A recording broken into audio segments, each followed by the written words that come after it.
guys, I guess we'll get started.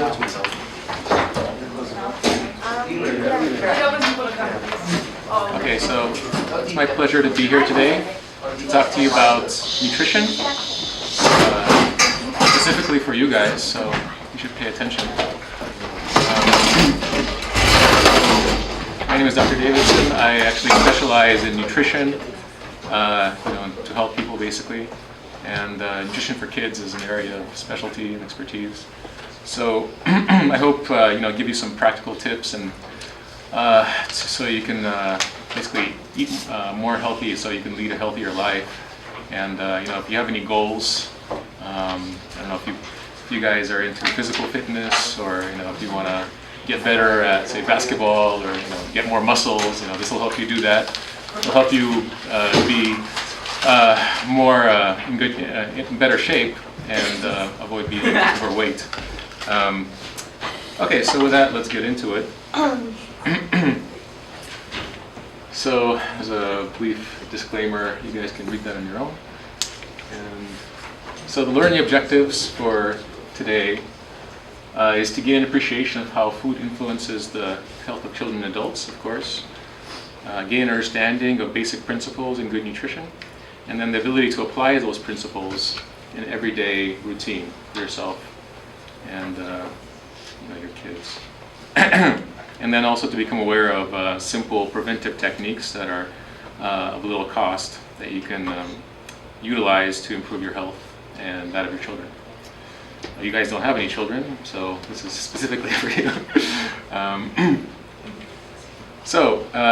This is an image, and at first glance, it may seem like opposites, right? A very skinny girl and a very overweight child there. But actually, these really, they're almost the same. They have one major thing in common. Does anyone know? Here to raise your hand and answer, what do these two images have in common? Unhealthy. Unhealthy, okay, good. You're on the right track. But more specifically, what is it? An eating disorder? Is it? Yeah, it's an eating disorder. Yeah. Anyone else? Okay, so both of these images show children that are actually starved or starving, okay? This girl is obvious. You can tell by the emaciated frame. But this child looks really overweight, but actually doesn't have the right nutrients for the physiology to function correctly. Okay, so even though he's getting an excess of calories, nutritionally speaking, he's starving, because all the junk is kind of gumming up the body's mechanism. So it's even though he looks overweight, he's actually really starving for healthy food. Okay. So, are California children toxic? What do you guys think? Are what? California children toxic. Yeah, they're different from everybody else. One of them. So when you think of toxic exposure, what comes to mind? Anyone have any ideas? Drugs. Okay, that's one example. Drugs. Anything else? Gases. Like specifically what kind of gases?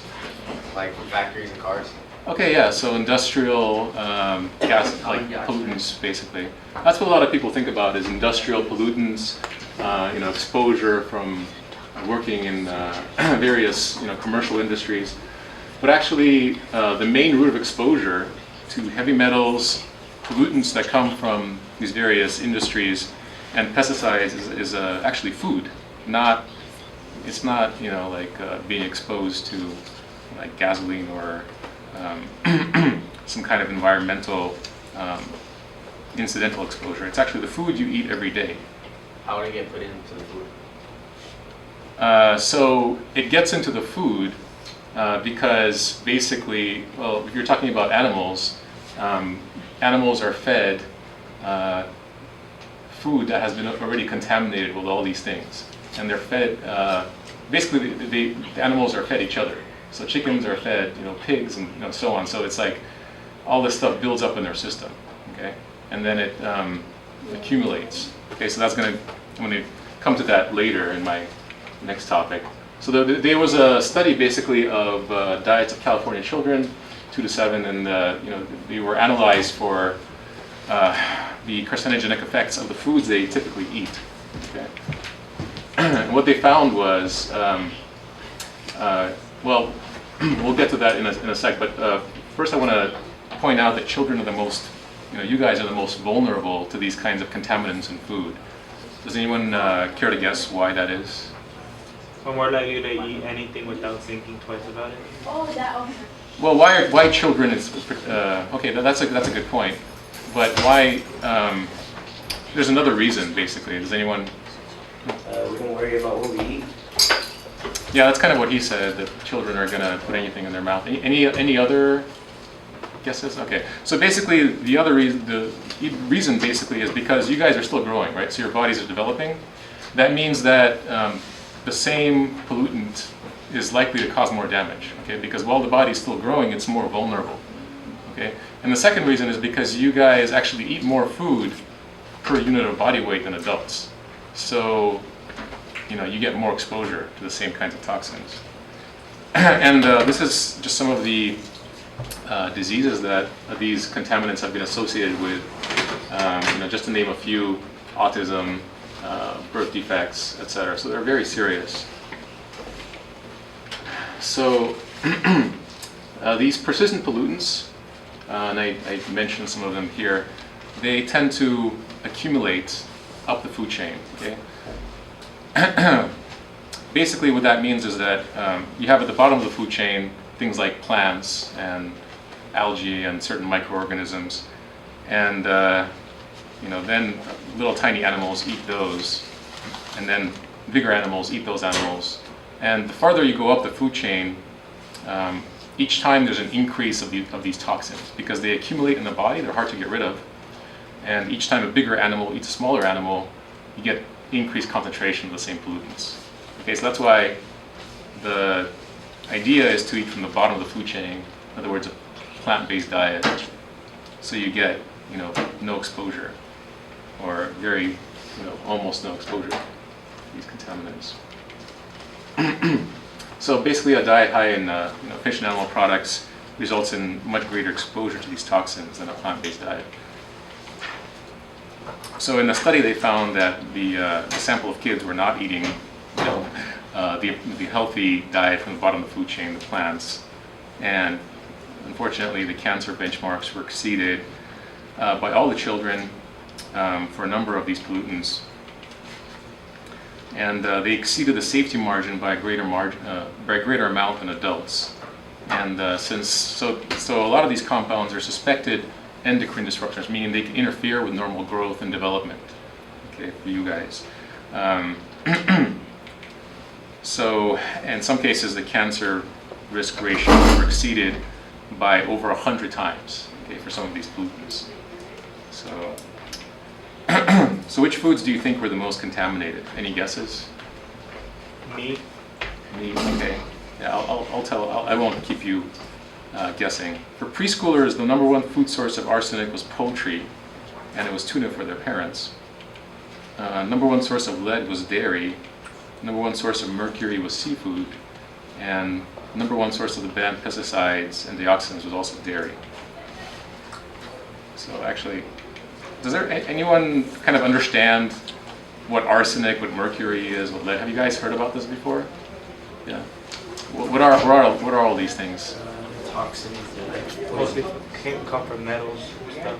Yeah. So all these things, they're highly toxic to the human body, right? So basically, you really want to avoid this at all costs. Mercury is it's the most toxic element that's non-radioactive on the periodic table of elements. So, there's no safe limit of consumption. You can't eat a little bit and still expect to be okay. The only safe amount of intake is 0, okay? And interestingly, men have higher levels of some of these pollutants than women, as shown in a study in Europe. Does anyone care to guess why that is, or why? They eat a lot of pastries, and most of the pastries are made with milk. What's that? Most of the pastries that they eat are made with milk and other dairy-type products. So men eat more pastries than women? Well, not really. But see, the studies show that men have higher levels than women, in particular, of all these pollutants. So, okay. do you want to answer? You want me to answer? Yeah, if you'd like. Yeah. Like why women do? Yeah, I mean, why did men have higher levels than Oh, women? like the reason that I learned when I went to your talk originally? Sure, yeah. Okay, so the reason why is women who breastfeed, they release their toxins in their breast milk. So they would have lower levels of toxins if they breastfed for over a year, right? A year. Yeah, I mean, so this is what the study showed, is that women who never breastfed had levels actually similar to men. And women who breastfed for over a year had the lowest levels. Okay, so you put the pieces of the puzzle together, it becomes a very clear picture. So basically, these mothers were passing on the toxins, to the children. Unfortunately, the body tries to get rid of these things in any way possible, including through the breast milk. So, in other words, by excreting some of this stuff into, cows can get rid of some of their toxins by actually, excreting it into the cow milk. But unfortunately, human beings can do the same thing. And beyond, causing cancer, these toxins, they have a number of other bad health effects. And for one, just to give you an example, they can impair the immune system. There's clearly demonstrated evidence indicating that they can impair the immune system. So you get more sick days, more colds, more flus, etc. And increased rates of infections, basically overall. And so these types of harmful effects on the immune system can persist. And so important to note here is that the pollutants, they accumulate in animal fat. But the good news is that change in the diet can change the level of exposure to these toxins. It's never too late to start. So the researchers concluded that eating a plant-based diet from the bottom of the food chain will reduce the exposure for both children and adults. And these are the references. Okay, so we're going to go to our next topic. It's not as heavy as the first one, so lighten up and try to participate. So we all hear about kind of water and the importance of drinking water, but I guess we don't routinely think about this. But you guys should be aware that you need more water than adults. Okay, your bodies are actually have a higher percentage composition of water compared to adults. Okay, so in a U.S. study, nearly 2/3 of kids tested were likely to be dehydrated. And by the way, if you guys have any questions along the way, just feel free to raise your hand. I'll be sure to call on you. And so, the study found that they weren't drinking enough water. Do you have a question?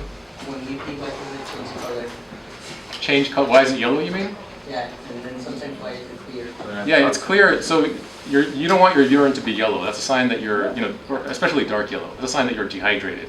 Okay, so you want it to be clear most of the time. That means you have enough. Your body's really smart, so it knows how much fluids it needs. But if you basically, it's a good way to check yourself. If your urine is clear, that means you're well hydrated or near clear. That's where you want to be. You don't want to be yellow or dark yellow. Okay? Yeah.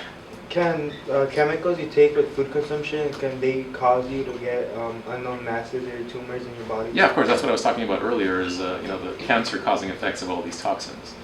So yeah, I mean, that's the way it happens. I mean, if you look at cancer, so only about 5% of it is genetic, and the rest is related to lifestyle. Nutrition is a huge part of that. So all the food you're eating has a direct impact on your probability of getting cancer. Yeah.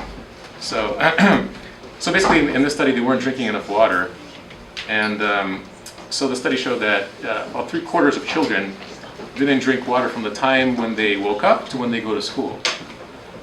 But didn't they drink something during breakfast? So what do kids normally drink during breakfast? Orange juice. Orange juice. What else? Milk. Milk. Okay, good. So the wrong beverages might actually dehydrate the body, right?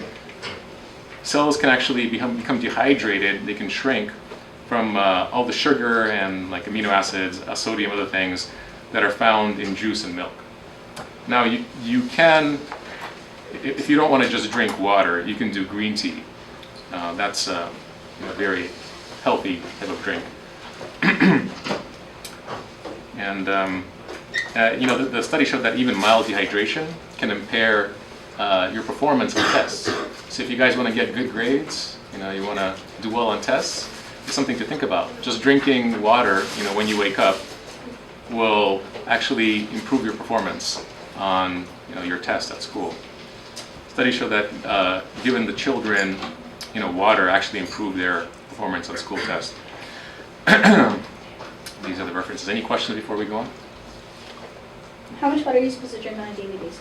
Yeah, so at your age, you don't have to drink that much, but like I said, a good indicator is when you go to the bathroom, your urine is clear to just slightly yellow. You don't want it to be dark or yellow or dark yellow. So basically, for women, it's going to be around 4 to 7 glasses per day, and it depends on so if you're really active, just outside like playing, you're sweating, you need more, right? So and since you're not really a full-grown adult, it'll probably be somewhere in the lower range. So but basically, just drink at least a glass when you wake up, a full 8-ounce glass.